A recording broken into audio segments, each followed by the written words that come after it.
Government fulfills commitment to train and accredit directors of statutory bodies.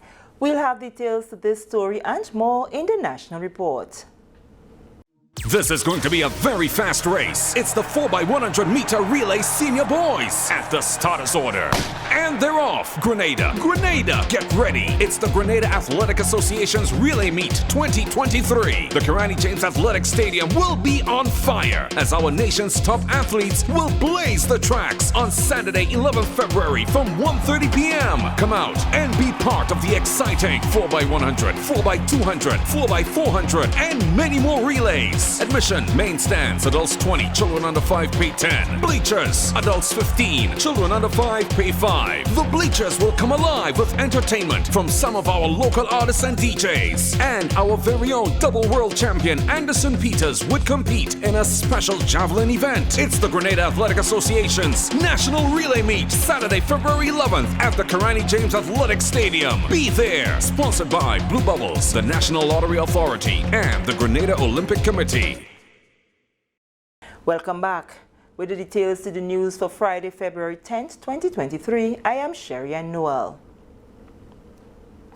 As part of a government-led initiative to enhance the leadership capacity of state-owned enterprises, directors on the boards of several statutory bodies will engage in a Directors' Education and Accreditation Program DEEP from February 14 to 16, 2023. This initiative fulfills the government's commitment to ensure that all directors are duly trained, certified, and accredited to effectively carry out duties as directors within a year of appointment. The Advanced Director Training course, facilitated by the Eastern Caribbean Securities Exchange and the Chartered Governance Institute of Canada, will be delivered on a rolling basis to all statutory bodies, focusing on the strategic areas of governance for directors, finance for directors, and strategy and risk management. Chairman of the Citizenship by Investment Committee, Mr. Richard Duncan, said the course will ensure that members of statutory boards are adequately trained to develop or hone the requisite skill sets, enabling them to effectively exercise the degree of professional oversight required to state-owned entities. Jason Phillip, one of the directors at Financial Complex Limited, welcomes the initiative that he says will enable him to make a positive input in decision-making, as this is his first time serving on a government board. Phillip says it is important to have an understanding as to what it means to be a director. It is very important that you set policy and that you're able to govern, whether it be a company, entity, agency, whatever the nature of the company is. And it is very important for directors to be certified to an international standard. And that is what it comes back to. We need to understand that regardless of where you serve, when it comes to boards, that there are similarities regardless of the nature of what the business does, and that governance is what boards do. And we need to keep up with international standards. We need to understand what are the mandates required to ensure that management does what it has to do. And so this particular training course is very important to ensure that we, the directors on that board, have the full understanding and the capability to be able to govern and create policy that will positively affect the management of the business. Simone Lewis is a director on the National Water and Sewage Authority Board. She too welcomes the training. It's important because it is to prepare us as directors for the important role we are expected to play in the governance of the organizations we were selected to serve on, and to further educate us as directors in corporate governance. The training will also be an effective way for us to obtain a good insight into our role as directors, as we'll be furnished with the knowledge of key areas related to that role. Hyson Jeremiah and David Bruno, who has been selected to serve on the GIDC and Grenlec boards respectively, says while this is not their first time serving as a director, government's initiative to equip them with the requisite knowledge needed to execute their duties is welcomed. I think TM training is very important. It makes the directors aware of what their roles are, what are the responsibility as a director, and what is their role in relationship to the the management of the organization. This is not my first stint on a government board. I have been on the Grenada Airports Authority board before, but there wasn't no training or anything like that. They just put you on the board and they ask you to serve. But I think giving you the training and before you take up the role as director would equip you in order to perform your role as effective as possible. What that would mean is that at least you would be more equipped in terms of having formal training to execute your duty. So at least you'll have better directorship on boards, stronger boards, board that serve its purpose, etc. And as someone who have served on boards before, will you encourage others? They may not be on the same board that you're serving, because this is the first cohort of training. There are plans to have more. Will you encourage them to put themselves forward for such? Certainly. Anything that can improve your skill set, you should grasp it. The DEEP is expected to provide a forum for a frank, inclusive and insightful discussion on key aspects of governance, standards and principles, including the duties and responsibilities of a director and the legal ramifications of being a director. Moving along, the government of Grenada has taken the difficult decision to dissolve the operations of the Marketing and National Importing Board and restart the entity as a public-private partnership, following extensive consultations with stakeholders on the most effective way forward. A comprehensive review of all recommendations emanating from the town hall meetings held in January 2023, in addition to dialogue with staff and management of the MNIB and input from additional private sector stakeholders, informed the government's decision. Earlier this week, meetings were held with the board and the unions representing employees to communicate the government's plans. Consultations are expected to continue with all parties, including creditors and other stakeholders, as the transition progresses. As such, a special press briefing will be held on Monday, February 13th, 1:30 p.m. to discuss the government's plans on the way forward for the Marketing and National Importing Board, MNIB. All stakeholders, the media and the public are encouraged to tune into the discussion via the Government Information Service, GIS, on Channel 22 and on our Facebook and YouTube channel. The Government of Grenada thanks all stakeholders who contributed to this process and looks forward to continued engagement to safeguard Grenada's food security. This is a national report. The news will continue after the break. My name is Travon Lead and I'm a fisherman of Guelph St. John's.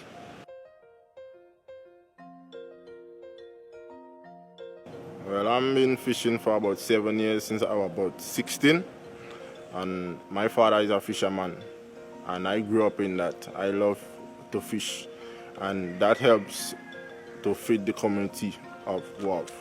Some of the challenges I faced before, I had a smaller boat and I used to row and fish. But now that I'm a successful applicant, I'm going to use the funds to buy a bigger boat and an engine, and that's going to benefit me and my family and to help others. It's a yes success. 30 media practitioners, news editors, information officers, and government information officials from member states of the Barbados-based Caribbean Disaster Emergency Management Agency, SEDEMA, wrapped up a two-day Tech Camp Crisis Communication Workshop in Miami on Thursday, as they seek to find solutions to challenges that can hinder effective reporting during a crisis. Over a two-day period, participants examined 6 broad topics, which included finding the truth in a rapidly changing environment and communicating quickly and effectively in a crisis, a roadmap for best practices. A source of contention was the lack of ready and credible information to media workers, whose reporting must play a critical role in disaster response and recovery, before, during, and after a disaster. Another topical issue was the overall well-being of Caribbean reporters, many of whom are overworked and underpaid without the benefits of psychological support. Participants were divided into breakout groups to examine issues close to their heart and find solutions to them. One of the facilitators, Clive Murray, Community Resilience Specialist at CDEMA, the Caribbean Disaster Management Agency, wants to see discussions continue to ensure that the work of Caribbean media workers bear more fruit. We do hope that coming out of this workshop that the information that was shared, the knowledge from the experts, we had expert trainers, taking the participants through various topics, and also the experiences that were shared among the participants and also with the trainers, that we're able to have some sort of projects developed to address some of the challenges that were expressed, and to keep the engagement and the connection going post this workshop. So we're looking forward to continued engagement and connection with our media counterparts. And I also like to stress the fact that we don't just want the media to see themselves as just the media journalist reporters, but to see themselves as key stakeholders in the disaster management arena. Another facilitator, Sonia Schott, the content manager at the Washington-based Schott International Consulting, spoke to the importance of fact-checking when credible sources are not relying solely on technology, especially in an age where disinformation is becoming more prevalent. The workshop at the Hilton Miami Airport Hotel was hosted by the CDEMA Coordinating Unit with funding from the U.S. Embassy in Bridgetown, Barbados. The Embassy's Head of Public Affairs, Mr. Donald Maynard, says getting quick, accurate, fact-checked information during a crisis remains a critical issue for the journalist. And so the challenge is to help them find methods to get the information quickly to educate the public. What we need to do is take this information, crystallize it in our brains, share it with our peers and our partners back home, and keep the communication going. We're going to have communication between this whole group for years to come, and we need to rely on each other, not only for sharing ideas and sharing techniques, but experience. As a crisis evolves in one country, we want to learn from that country what's worked, what hasn't. Today, this workshop is not the end. It's actually the start of a conversation. The workshop attracted participants from CDEMA member countries like Grenada, Antigua and Barbuda, St. Vincent and the Grenadines, the Bahamas and Jamaica. Grenada's participants were Nisha Peters, the program producer at the Grenada Broadcasting Network, and Leslie Ann Johnson, director at the Government Information Service. And finally in the news, His Excellency Nestor Mendez, Assistant Secretary General of the Organization of American States, OAS, held a forum engaging students from 20 high schools in the country on the opportunities and operation of the OAS. Students from Carriacou and Petit Martinique participated virtually. His Excellency Nestor Mendez implored students to learn a second language, which will make them more competitive in the world. He also spoke about training opportunities for teachers from Grenada. The meeting occurred on Thursday in the auditorium of the Grenada Boys Secondary School. Sorana Mitchell has more in this report. The Assistant Secretary General of the Organization of American States, OAS, His Excellency Nestor Mendez, took the opportunity to educate the high school students on the 4 pillars of the OAS, which are democracy, human rights, security, and development. His Excellency explained the workings of the Inter-American Commission on Human Rights, which serves the 35 member states. The Commission on Human Rights is an elected body of specialists proposed by countries, and they are elected. And their work really is to meet and to receive accusations of citizens, regular, ordinary citizens from all the member states of the OAS, who feel that their human rights have been or are being violated, and that the country, the laws of the country, or the government, the authorities, are not doing anything to protect them.